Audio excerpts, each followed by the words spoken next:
Viewers, সাম্প্রতিক একটি ঘটনা নিয়ে আলোচনা করব। ঘটনাটি হচ্ছে আমরা সবাই সোশ্যাল মিডিয়ায় দেখতে পাচ্ছি যে একটা মেয়ের ৬টি বয়ফ্রেন্ড। এটা নিয়ে চমৎকার একটা গল্প বলতেছি। মানে আমার বিশ্বাস যে গল্পটি আপনাদের এতটাই ভালো লাগবে যে আপনারা মানে অনিচ্ছায় অর্থাৎ ইচ্ছা না করলেও আমার এই ভিডিওতে একটা লাইক দিবেন। তো গল্পটি বলা যাক। গল্পটি সোহেল রহমান স্যারের লেখা। তা আমি শেয়ার করতেছি আপনাদের সাথে।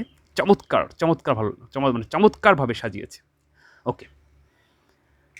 ঢাকায় একটা ছেলে আত্মহত্যা করেছে। তো আত্মহত্যা করার পরে পাশে একটা ঘুমের ওষুধের একটা বাক্স আছে। আর হচ্ছে একটা চিরকুটে লেখা যে আমার আত্মহত্যার কারণ অ্যা মনিরুল।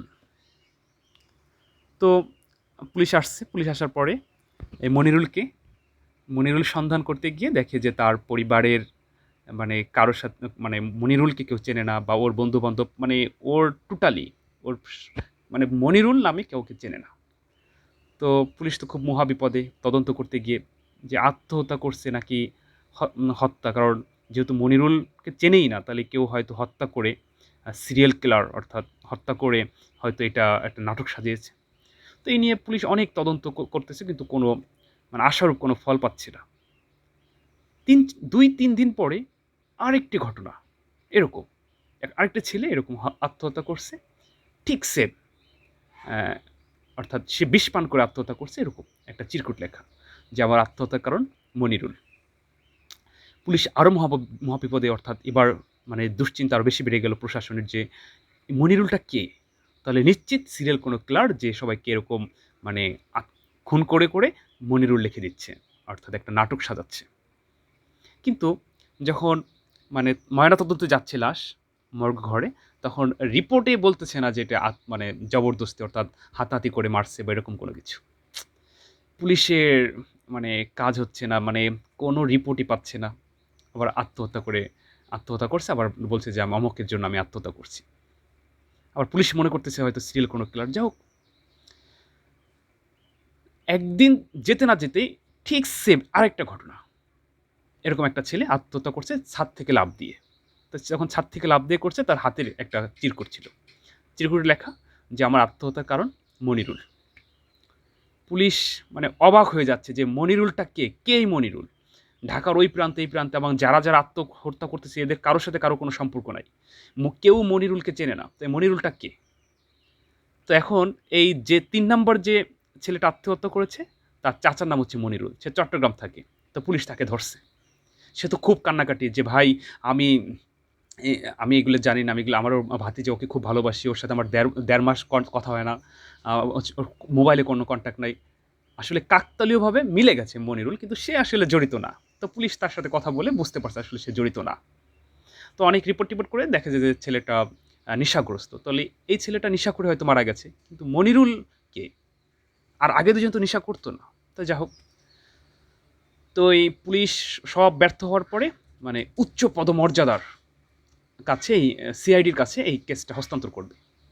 তো এএসপি মনিরুজ্জামান অর্থাৎ মনিরুর স্যার তার কাছে এই কেসটা দিচ্ছে। তো সে যখন এই কেসটা হ্যান্ডেল করছে তখন দেখছে তার নামের সাথে মিলে গেছে যে ৩ টা ছেলে ঢাকা শহরে খুন হয়েছে। কারো সাথে কারো কোনো সম্পর্ক নাই। তাদের কারো সাথে মনিরুল নামে কারো কোনো পরিচিত নাই। কিন্তু তারা মৃত্যুবরণ করার পরে হাতে একটা চিরকুট থাকে। চিরকুটটা হচ্ছে লেখা থাকে আমাদের আত্মহত্যার কারণ মনিরুল। তো মনিরুল স্যার মানে খুব উৎসাহের সাথে অর্থাৎ মানে ইন্টারেস্টিং ব্যাপার যে আমার নাম মনিরুল, আমি কেসটা হ্যান্ডেল করব।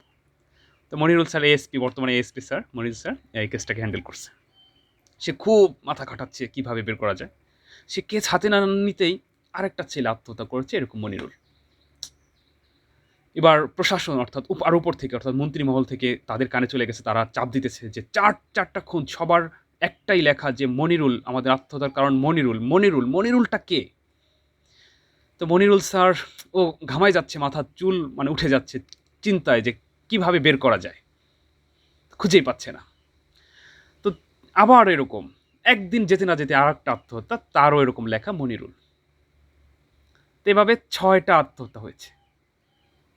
হওয়ার পর মনিরুল স্যার থেকে দায়িত্ব হস্তান্তর যে আমি ব্যর্থ মানে অর্থাৎ প্রশাসন আরও যারা প্রশাসন আছে তারা মনিরুল স্যারের কাছ থেকে এই দায়িত্বটা মানে নিয়ে নিচ্ছে। আর মনিরুল স্যার ইচ্ছা করে দিয়ে দিয়েছে যেহেতু সে কোনো সূত্রই খুঁজে পাচ্ছে না মনিরুলটা কে, আবার নিজের নাম মনিরুল। তো বাসায় গেছে, যাওয়ার পরে তো চুপ করে আছে। তো মনিরুল স্যারের ওয়াইফ জিজ্ঞাসা করছে, তুমি এরকম কেন, কয়েকদিন ধরে খুব টেনশন, খুব চিন্তা, আমার সাথে কথা বলো না ঠিক মতো।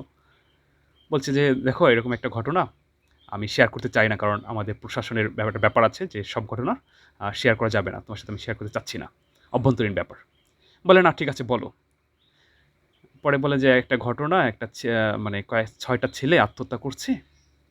তো সবাই আত্মহত্যা করার সময় একটা চিরকুট লিখে যায়, একটাই বাক্য থেকে যে আমাদের আত্মহত্যার কারণ মনিরুল। শুধু একটা ছেলে 2টা লাইন লিখছিল। ও লিখছিল যে আমার আত্মহত্যার কারণ মনিরুল, মা আমি তোমাদের অনেক ভালোবাসি, তোমরা আমাকে মাফ করে দিও।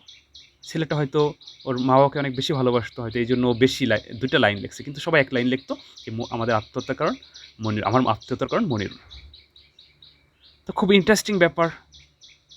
তাই এইটা বলার পরে এখন ওই মনিরুল স্যারের ওয়াইফ চুপ করে আছে। তো রাত্রে দুজন বিছনায় ঘুমাতে গেছে।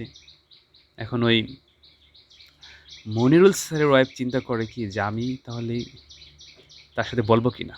এবার ওই মনিরুল স্যারকে বলে কি, আচ্ছা আমি তোমার সাথে একটা কথা শেয়ার করতে চাই, তুমি মনে কিছু নিও না। কয় না ঠিক আছে বলো।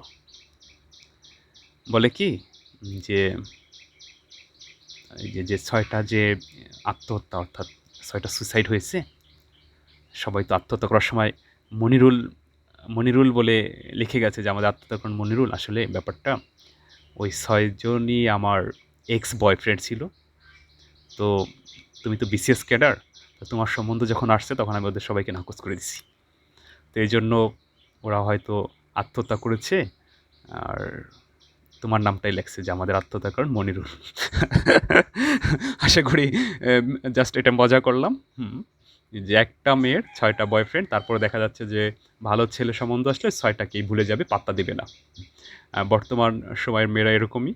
অতএব রিলেশন করতে হলে বুঝে শুনে করতে হবে, আর কারোর জন্য কারো মানে আত্মহত্যা করতে হবে না, এরকম কোনো বিষয় না।